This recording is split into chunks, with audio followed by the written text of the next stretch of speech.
411 with your hosts, Jason Shomas and Kim Mena. The Sports Dugout with Matt Knight. 411 News with Angela Isaacs. Arts and Entertainment with Amy Roscoe. And Peoria Profile with Dan Blom. Now, from America's friendliest city and the biggest little university in town, here are Jason Shomas and Kim Mena with this week's edition of 411.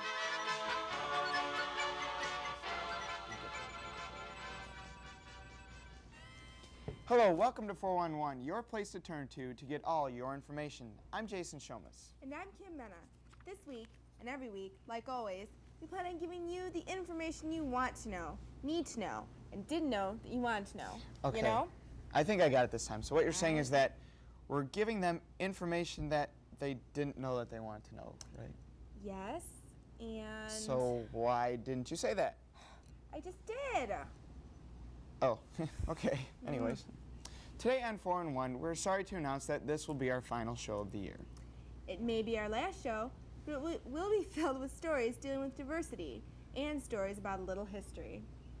And in the dugout, there's a special guest who's part of Peoria's very own Bradley University. Matt Knight will also sum up the year with a little dugout spirit. And now, here's Angela Isaacs with this week's news. Got a little tongue twister there.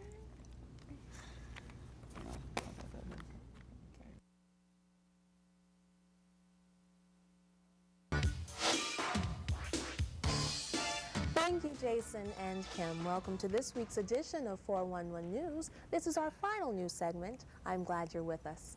I'm Angela Isaacs, and our segment begins with an interesting spotlight on Romeo B. Garrett. Anastasia Sennett has more. After World War II in 1947, the first black American professor to ever step foot on Bradley University's campus was Dr. Romeo B. Garrett.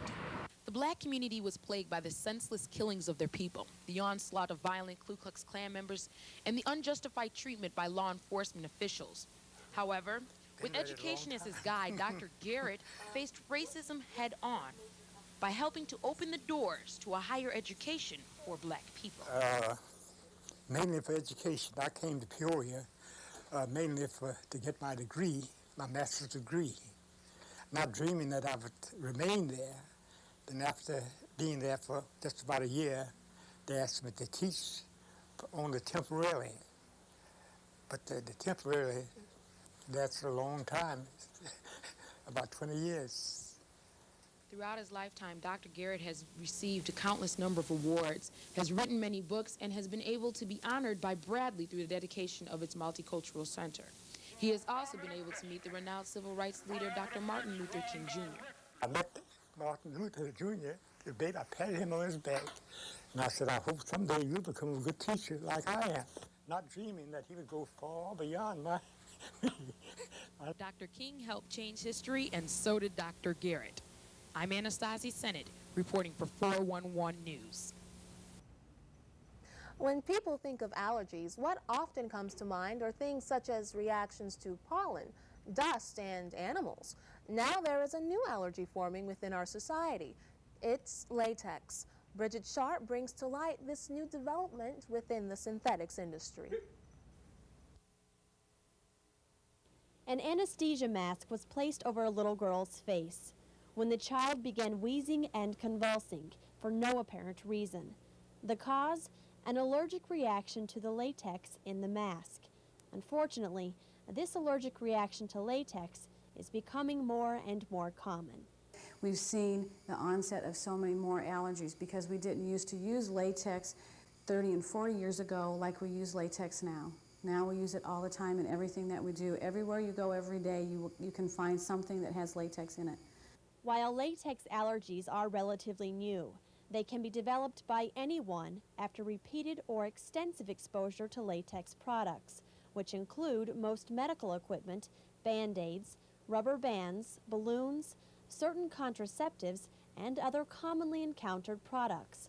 And the reaction they cause can be violent.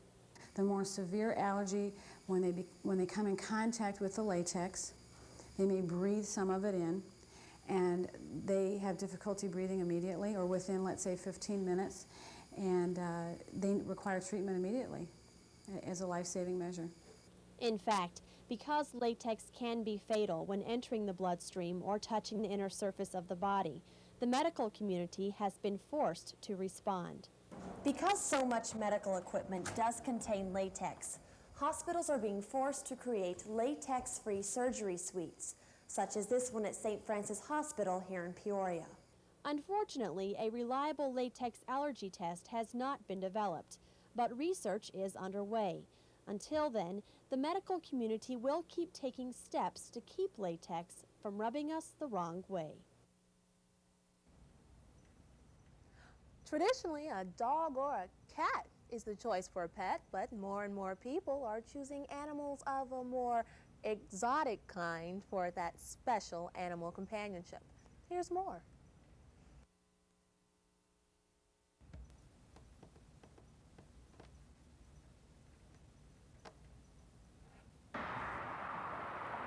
Just off I-29 in Creve Coeur, there is a pet store that carries anything but your typical pets. Worldwide Pets is the only Peoria area exotic pet shop. Owner, Myron Jones, has long been interested in owning exotic animals. I started with pets back when I was in grade school, and just like every kid with the Knowles and the basic stuff, and then just wanting to experience things that are different and to have things that were different than most people would have. This is an African pygmy hedgehog. It's one of the pets that we sell. They come from Africa and Europe, and they make pretty good pets. They're low maintenance. They're pretty hot right now for the pet trade. Jones' own pet trade began with saltwater fish, and soon he gained notoriety for constructing special tanks to keep them in. And that's what really got me started in exotics, was doing and building the reef tanks. Since that time, Jones has moved from assorted saltwater creatures into a wide variety of animal species, which he gives great amounts of time and care. A lot of people would think there's glamour to it, and it is fun and exciting, but there's a lot of seriousness to it, and they're just not for everybody. I call them my children, but they're not actually pets. I mean, they love me, but they're not for everybody. It really takes a certain type of an individual that will commit day to day, every day. Jones has dedicated his life and his store's profit to the preservation of exotic and endangered animals. Basically, we're about pet shop for fun, and I get a lot of satisfaction thinking I make a difference. For 411, I'm Mike Flanagan. Well, that's it for this edition of the news. I'm Angela Isaacs. Back to you, Jason and Kim.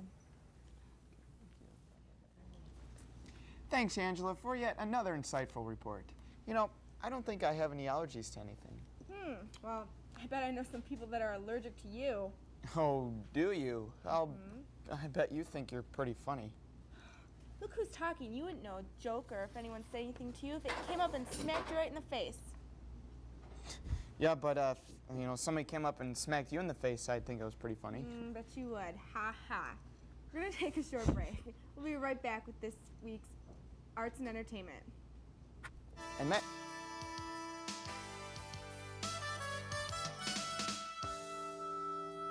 So close, this wonderful metal, this kind of this orange, hot orange, I'm right there.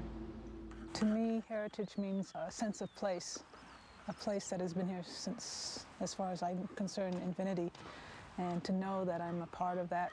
What my father contributed to my life as it is now is a firm foundation about appreciation of Pueblo life and what we have here.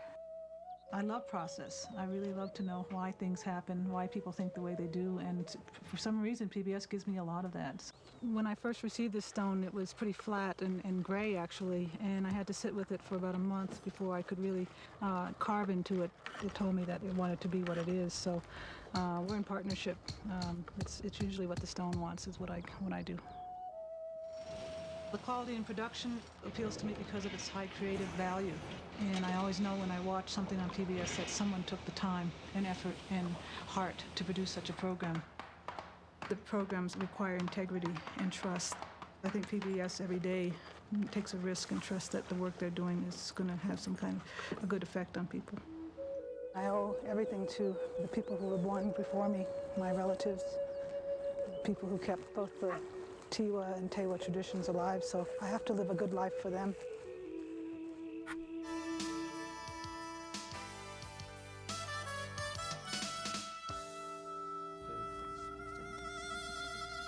Welcome back to 411, your place for information. And once again, it's time for my favorite segment, sports.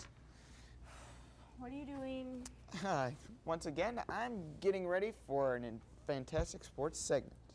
I should have known. You know, Matt has another special guest interview in the dugout today. Matt had one of his staff members pay a visit to a personal favorite of mine. Who's that? Wait, let me guess. You'll have to wait and see. Should have known. You got it. Here's Matt Knight in the dugout.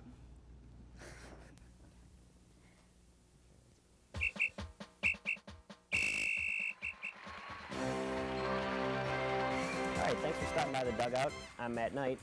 Today we head over to the field house with this week's Bradley Spotlight. Now, I know he's not a senior, but before I was done with my time in the dugout, I wanted to interview Bradley's three-point shooting sensation, Aaron Zobrist. Now, unfortunately, I didn't get to do so, but 411's Johnny on the spot, Mark Bluznicki was able to. Aaron Zobrist's basketball career began at the early age of 6, and as he looks back on the many years of practicing and hard work, he feels he owes everything to one person. I got to give a lot of credit to my father. I mean, he was dedicated to me, to try to help me to be the best that I am. Although Aaron gives his father much of the credit for his success, he has been known to put a lot of time in the gym.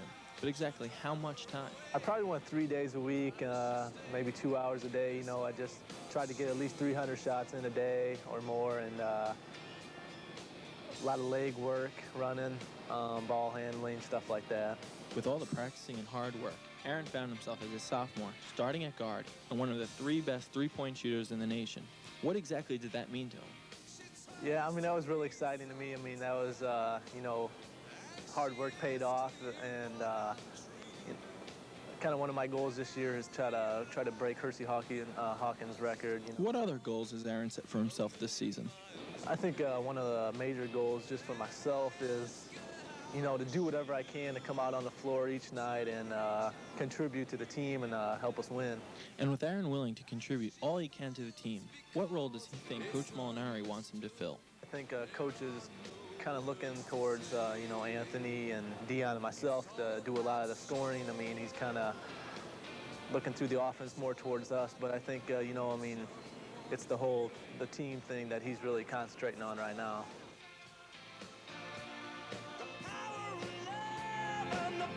At the completion of this season, Bradley will be graduating 5 seniors. I asked Aaron if he thought the team could make it to St. Louis with the remaining players next year.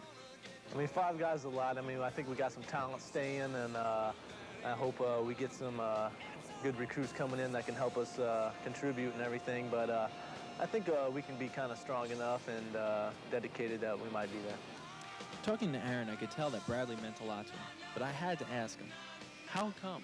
I've always wanted to come to Bradley. That was one thing I always watched earlier players play, and it's such an exciting feeling, and all of a sudden I had a chance to come here, and it was like a dream come true. From Robinson Memorial Fieldhouse, this is Mark Bluznicki for 411.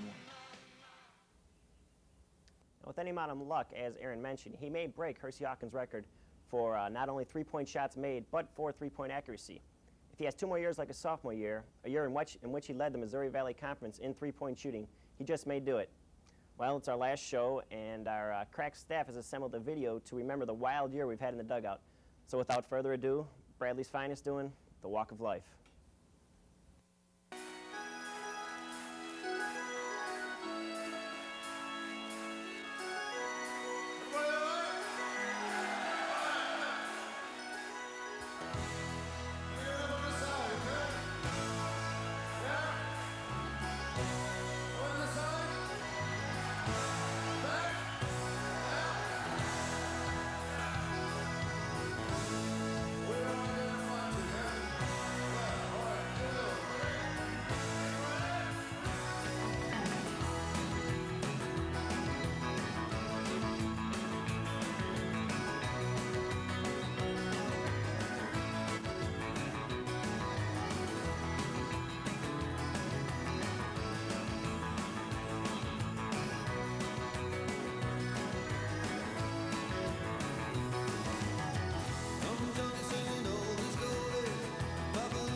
the time we have today in the dugout. I'm Matt Knight, and I hope to see you next season.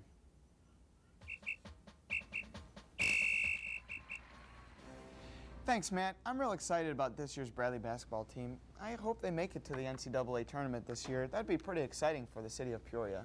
When was the last time they made the tournament? I'm not really sure. I think it was quite some time ago, though. Coming up, Amy Roscoe is going to talk about another aspect of Bradley University. Dan Blom has this week's Peorian Profile. First, we have to take a quick break. We'll be right back with more 411, where you get all the information you want to know, need to know, wanted to know, that you didn't want to know, and all that stuff or something. Anyway, we'll be right back. Yonkers, New York, I was part of the first generation that did not have an involvement with the river. You know, we lost it, but it made me want to find my roots in the river, you know, what the river meant to me. And what I discovered was that great feeling of ownership and that feeling of belonging. You know, that the river belongs to me, I belong to the river. When you think about PBS, it's very much the same thing. You know, you belong to it, it belongs to you. It's a place where you can rediscover things about yourself and about your community and about your roots. My first exposure to nature was via television, and the pioneer in bringing nature into the homes of us city kids was public television. One of the things I saw in the past 2 years, which was terrific, was Kevin Kline's production of Hamlet, which was done as a very contemporary production of Hamlet. I'm not a big Shakespeare buff by any means. I'm not well versed in the theater or drama, but boy, this captured my imagination. It's worth remembering that PBS was the pioneer of nature broadcasting, was the pioneer of different kind of news broadcasting, was the pioneer of live performance broadcasting. They will continue to be the pioneer of new kinds of broadcasting.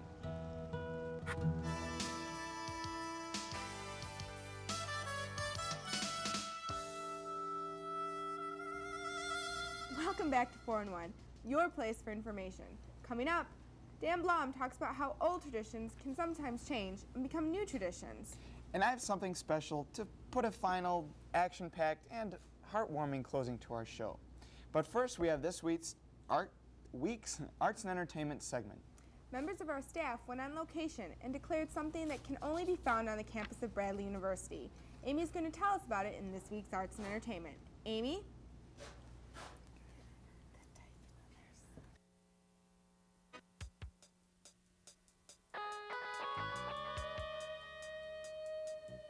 Thanks, Kim and Jason. Let's talk music. Fig Dish, Jewel, Screaming Trees, Sarah McLachlan, the Goo Goo Dolls. Who are these people? Well, if you're listening to Peoria Radio, you might not know. Because although alternative music has exploded into the mainstream, it has not yet found a home on the FM dial here. 411's Mike Flanagan has more on one station whose mission is to change all that and to fill the void in Peoria's airwaves. Alternative music has made quite an impact on the modern music scene. WRBU hopes to fill that modern rock niche by bringing alternative music to Peoria. Scott Pacina, music director at WRBU, gave 411 insight into its new alternative scene. Scott explained how his station is different from the others currently on the air in Peoria. Well, from Peoria alone, there's no other station in Peoria that plays modern rock or alternative or whatever you want to call it. We play bands that are usually considered like big in some areas, like Matthew Sweet, Bellamy, other bands like that no one else will play in Peoria. So we are the only chance that people can hear it in Peoria. It's a good thing because otherwise they have no outlet here for it. And pretty sad thing, especially for some of those bands. Young Station's goals are high, and it definitely has a fresh new style.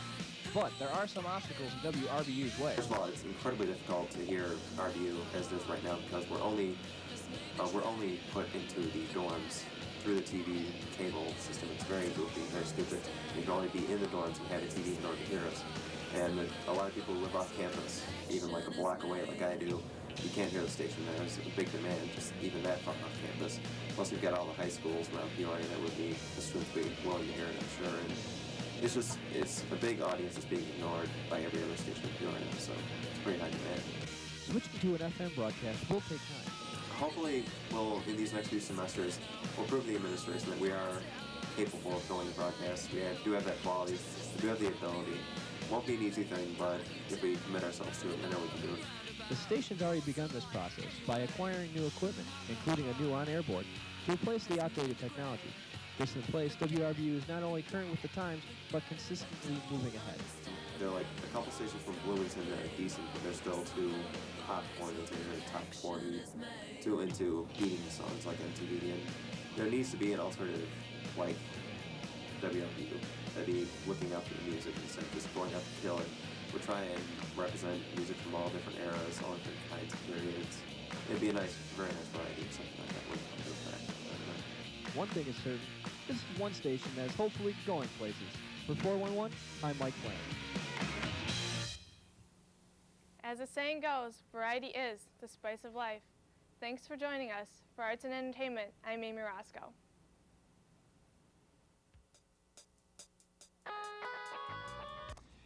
Thanks, Amy. Do you ever listen to WRBU? Every once in a while. I kind of like the music they play. Kind of have a tradition for playing alternative music. I feel that tradition is almost something that's divine. I mean, in a way, it's hard to develop one, but when you do, it's something you can be really proud of. I think that's the most intelligent thing you've said. Anyway, in this week's Peoria Profile, Dan tells us about someone who's accepted the challenge of creating a new tradition. That's also something to be proud of. Here's Dan Blum. I'm intelligent. For years, the Lakeview Museum of Arts and Science has been a staple in the Peoria community. But if you think you've seen all there is to see at the museum, you haven't met its new director. The museum, located at 1125 West Lake Avenue, is in store for big changes under the guidance of its new director, Jack Clark. When I first came to town, I was taken to the Civic Center. I was taken to Bradley University, where I met John Brazil. I was taken to several other places. But of the places I was taken, I remember specifically the Civic Center and Bradley as places where I would want to take my family when they come visiting to Peoria, and I'd take them with a sense of pride to show them why I moved here and what Peoria is all about. It's what I call the short list of places you'd take people to with great pride. Lakeview, I'm sure at one time was on that list. It's not on everybody's list today, but we're going to make sure it gets back there. Clark, who has worked in museums for over 25 years, hates the notion of elitism and believes that a museum is a place for everyone to enjoy. But indeed, the people we serve are people from all walks of life. And in many ways, the people that we can help the most educationally are the people who don't go to Chicago or to New York or wherever they would go for museum hopping. Clark already has some ideas about how to make the museum more user-friendly. One of the things we're trying to do right now, Lakeview charges an admission fee. We're going to make that disappear so that it is open at all times, free to everyone. And I think that's one of the, what I call user-friendly issues that we're trying to change about Lakeview so that the public, young and old, feel comfortable to come here at any time, and it becomes an alternate, if you will, to some of the other things that people might do, including going to the mall or getting into trouble if they happen to be a young person and they have no other place to go. For bringing both the arts and the sciences to the masses, Jack Clark and the Lakeview Museum are this week's Peorian Profile. Dan Blum reporting. Thanks, Dan, for sharing that wonderful story with us. We have really enjoyed your passion for sharing a new part of Peoria with us every week. There are many people on 411 who have made a genuine effort to inform everyone of the happenings in Peoria. Angela Isaacs and the rest of the news staff did an outstanding job, and Amy Roscoe is great when it comes to anything that involves arts and entertainment. And our sportsman, Matt Knight, was always on the ball in giving us the scoop and never striking out when it comes to sports. Thanks, Matt. That was pretty funny. Hey, let it be known that today Kim Mena makes her first attempt at being funny. Was I? Well, now you know how you sound. I'm pretty funny. Also, Kim, I guess I would like to say thanks to you for doing an incredible job and never missing a beat. And thank you too, Jason. It was a pleasure. And thank you for joining us every week and helping us become a tradition. Today, we're going to conclude by giving you an idea of what happens behind the scenes at Peoria's only 411. Thanks again for joining us. Goodbye.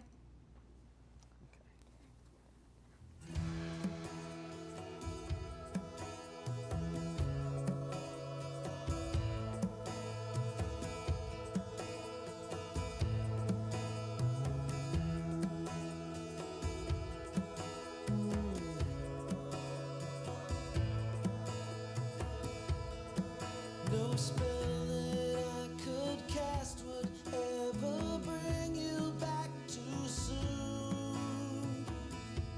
Still I search for hidden answers underneath this faded moon.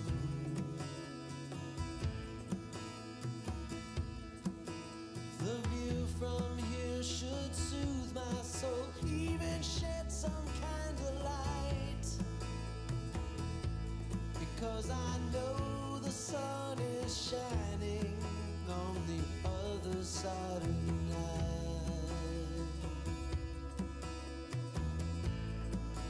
On the other side of the night.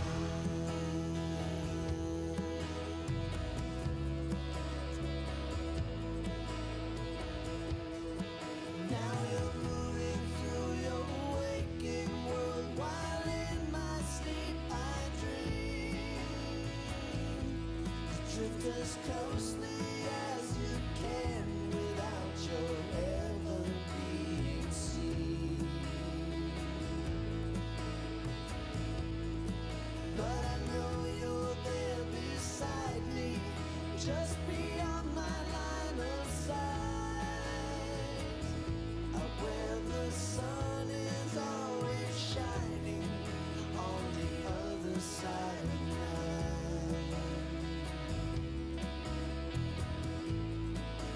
On the other side of night.